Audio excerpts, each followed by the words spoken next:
हम सब आपके बीच में आए हैं। राठौड़ साहब जिसका जिक्र कर रहे थे, मैं वहीं से शुरू करूंगा जहां से इन्होंने बात को समाप्त किया है। मैंने अगर राठौड़ साहब राजनीति सीखी है तो आपसे ही सीखी है। राठौड़ साहब ने मुझे कुछ राजनीति के मंत्र सिखाए, उसमें गुरु मंत्र भी था। वो सैनिक बस्ती का मामला अभी भी चल रहा है साहब, चल रहा है कि नहीं चल रहा है? क्यों राठौड़ साहब? सैनिक बस्ती का मामला अभी भी चल रहा है। अभी मैं सालासर था, राम सिंह जी हमारे मित्र हैं, लोकसभा में हमारे मार्गदर्शक भी रहे। मैं दर्शन करने गया तो हमारे जो जिलाध्यक्ष है धर्मवीर जी पुजारी, उनके पिताजी महावीर जी पुजारी मर गए। तो मैं काम भूल गया था, लेकिन उन्होंने मुझे 3 काम याद दिलाए। ऐसे कई काम हैं मेरे एज ए कलेक्टर के रूप में। चूरू, इसलिए मैं चूरू का गुणगान इसलिए करता हूं कि चूरू से मेरी राजनीति शुरू हुई। गुरु मंत्र इन्होंने दिया जो फल गया, और फलते फलते मोदी जी तक ले गया। मोदी जी के आसपास मुझे देखते ही हो ना, नहीं देखते? नहीं तो पांडिचेरी का, मैं कहाँ बीकानेर का रहने वाला, पांडिचेरी कितने किलोमीटर दूर, तमिलनाडु से भी आगे, भाषा अलग, लेकिन फिर भी मुझे प्रभारी बनाया, चुनाव का प्रभारी। ये साधारण घटना नहीं है राजस्थान के लिए और बीकानेर के लिए भी। मैं पड़ोसी हूँ आपका, ये यही उड़ से कैब यही पास में नहीं है क्या? अभी एक रोड का उद्घाटन करना हम आए थे तब यहाँ पास में PMGY फेज 3 दसरा से डॉक्टर साहब थे ना, डॉक्टर साहब थे बेगाराम जी, यही अपने इधर से निकले थे। हाँ, और विष्णु जी तो माने ज्ञान देता ही रहे। हमारे बटे संबंधी और है बीकानेरा, त्रिवेदी जी, संतोष जी प्रधान जी, रामगोपाल जी सुधार आपके प्रभारी है। हमारे डूंगरगढ़ के रामेश्वर जी पारेख भी हमारे नेता हैं, पूर्व चेयरमैन रहे डूंगरगढ़ के। तो सभी सम्मानित प्रधान जी और सभी, मैं एक बात कहना चाहता हूं आपसे कि ये उपचुनाव है, माना ये उपचुनाव है, और इस चुनाव में सरकार का क्या होगा ये एक अलग विषय है। प्रधान जी ठीक सर बताओ, सरकार का क्या होगा एक अलग विषय है। मैं बीकानेर से आ रहा था तो उन्होंने कहा भाई साहब क्या आए बीकानेर और तुरंत जा रहे हो? तो सतीश पुनिया जी का फोन आ गया था, तो मैं बोला सुजानगढ़ पहुंचो, आ गया। रास्ते में उन्होंने बात की कि इतना जल्दी क्या, वहां कौन सा उपचुनाव में फर्क पड़ रहा है? सरकार तो कांग्रेस की है। तो मैंने कहा सरकार तो कांग्रेस ही है राजस्थान की, लेकिन उपचुनाव भी महत्वपूर्ण होते हैं। वो बाद में फिर कहने लगा कि इतनी जल्दी रुक जाते, इस चुनाव से इतना क्या फर्क पड़ रहा है? फर्क पड़ता है कैसे? मैंने कहा सुजानगढ़ की जीत भाजपा की होती है तो बचीड़ तो भाई जी जोर बोली में कोई शक कौन है? क्या कौन बोले हैं? बचीड़ तो जोर बोली। और जैसे राठौड़ साहब ने कहा, भंवरलाल जी का भी कोई सम्मान किया था क्या इस बार कांग्रेस ने?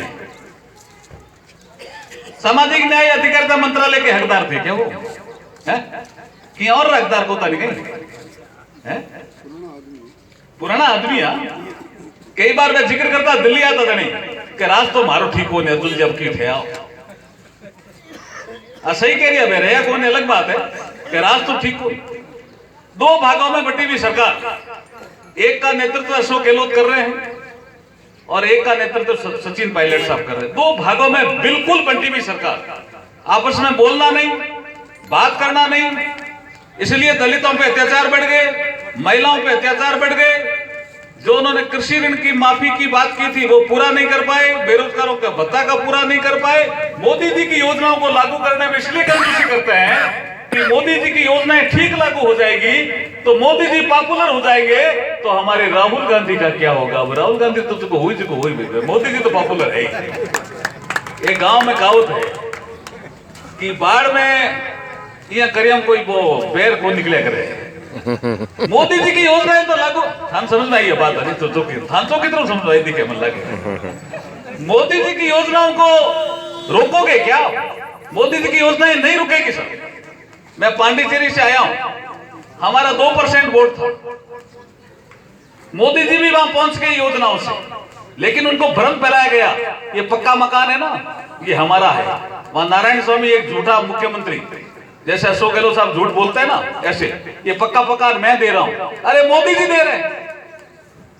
मोदी जी से पहले आपके गांव में मकान मिलता था इंदिरा आवास में, जिसमें 42,000 रुपए मिलते थे, 5,000 पर्यावरण के मिलते थे, टोटल 47,000 मिलते थे। 3 किस्तों में मिलता था और किस्तें भी जल्दी सी मिलती नहीं थी और मकान पूरे होते ही नहीं थे। एक गांव में 2 या 3 का टारगेट आता था। मोदी आने के बाद इस योजना का नाम बदल के प्रधानमंत्री आवास योजना हुआ।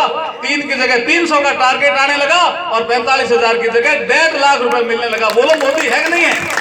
गांव में विद्यमान है जी मोदी। ये दीनदयाल योजना का विषय आया तो राठौड़ साहब बड़ा विवाद हो गया लोकसभा में कि साहब राजीव गांधी के नाम से एक योजना, इसका आप दीनदयाल जी के नाम से क्यों कर रहे हो? दीनदयाल जी कभी लोकसभा के मेंबर नहीं रहे, ऐसा विवाद कर दिया। आप क्या इसमें भाटी साहब भी शायद सुन रहे होंगे, वैसा विवाद था, बड़ा विवाद। और एक आदमी हमारे कांग्रेस का भी बोला जोर से खिलाफ कि दीनदयाल जी कभी हाउस के मेंबर नहीं रहे, ना इधर लोकसभा नौर राज्यसभा, इनके नाम से योजना नहीं होनी चाहिए। एक टीएमसी का हमारे प्रोफेसर सौगत राय, उसने एक अदना साहब आदमी बोल दिया कि ये दीनदयाल कोई अदना सा आदमी है और उसके नाम से आप योजना बना रहे हो। राजीव गांधी तो इस देश के प्रधानमंत्री, जैसे अदना बोला, ये भारतीय जनता पार्टी के एमपी कूद पड़े सर। ये महेंद्र नाथ पांडे भी मंत्री बने हुए हैं, ये उस समय उत्तर प्रदेश के अध्यक्ष थे। ये कूद के उसको पकड़ने लगे गले कि हमारे दीनदयाल जी को अदना सा कैसे बोल दिया। हाउस को एडजॉर्न करना पड़ा। सुमित्रा महाजन स्पीकर थी, बड़ा हंगामा हुआ। खुशी इस बात की हुई कि मैं उस समय मुख्य सचेतक था पार्टी का, तो मीटिंग बुलाई सुमित्रा महाजन ने। मुलायम सिंह जी आए और मुलायम सिंह जी ने आकर के कहा, प्रोफेसर सौगत राय आपको माफी मांगनी चाहिए। पंडित दीनदयाल अदने से आदमी नहीं थे, रामन और लोहिया के बहुत बड़े दोस्त थे, चिंतक थे। मुलायम सिंह जी हमारे आदमी नहीं। लेकिन जब मुलायम सिंह जी ने दीनदयाल जी की तारीफ की तो हमारा खून डबल हो गया भाई साहब। ऐसे हमारे दीनदयाल जी की पार्टी के हम लोग। और जब ये चर्चा शुरू हुई तब हमने उस समय कहा था, मैंने कहा ये लाइट दीनदयाल जी के नाम से इसलिए रख रहे हैं हम कि यूपी के गांव में दीनदयाल जी गए थे प्रचार करने जनसंघ का, तो एक साथ में कार्यकर्ता था और कोई नहीं था, अकेले। उस गांव में लाइट नहीं थी, लेट हो गई। उन्होंने कहा मीटिंग होगी कि नहीं होगी? कहते आप गांव में चलेंगे तो पता चलेगा। तो जैसे ही गांव के नजदीक गए तो कुआं आया, कुआं। उस कुएं से आवाज आई तो पंडित जी रुके। ये सब पंडित जी की डायरी में लिखा हुआ। अभी इसे छेड़ दिया राठौड़ साहब ने, इसलिए इस विषय को टच कर रहा हूं। डायरी में लिखा हुआ है कि आवाज आई तो मैंने देखा भाई कौन है, तो मैंने कार्यकर्ता को भेजा। वो विष्णु त्रिवेदी जी बूढ़े आदमी थे। उन्होंने कहा कोई आदमी शायद अंदर पड़ गया। कुआं पानी 5-7 फीट में ही था। तो दीनदयाल जी ने भी टॉर्च थी पास में, देखा वो आदमी है। बोला क्या है भाई, क्यों गिरे थे? फिर अभी जिंदा हो? बोला जिंदा हूं। आ सकते हो ऊपर? बोला ऊपर तो नहीं आ सकता, ऊंचाई है। बोला ऐसा करो, नीचे जो पत्थर है ना उनको ऊपर, पत्थरों के ऊपर आने की कोशिश करो। दीनदयाल जी ने घंटा 1.5 घंटा लगाया उस प्रक्रिया में। कुछ पत्थर और पड़े थे, वो भी कुएं में फेंके और कहा ऊपर चढ़ो। और उस चढ़ते हुए आदमी को थोड़ा आधा फीट ऊपर आया होगा। दीनदयाल जी ने अपना हाथ नीचे किया और उसको हाथ पकड़ा करके, और जो साथ में कार्यकर्ता था उसको कहा कि मैं तो जवान हूं, आप बूढ़े हो पंडित जी, थोड़ा ढंग से हाथ मेरा पकड़ना, मैं अंदर नहीं चला जाऊं कुएं में। उसको बाहर निकाला। उसको बाहर निकालने के बाद, खाना खाने के बाद, वो मीटिंग तो हुई नहीं, लेट हो गए थे, लाइट थी नहीं गाँव में, 5-7 आदमी इकट्ठे थे, तो उन्होंने कहा सुबह बात कर लेंगे। डायरी लिखी, गाँवों में लाइट होनी चाहिए।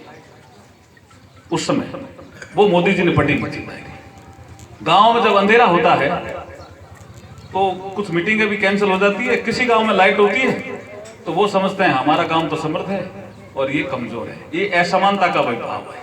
लाइट होनी चाहिए गांव में, और जब शासन आए हमारा तो सब गांवों में लाइट होनी चाहिए। ये भाव लेकर के मोदी जी ने कहा कि भी दीनदयाल जी के नाम पे योजना होनी चाहिए। वो अंत्योदय के भाव से लिखी हुई योजना थी।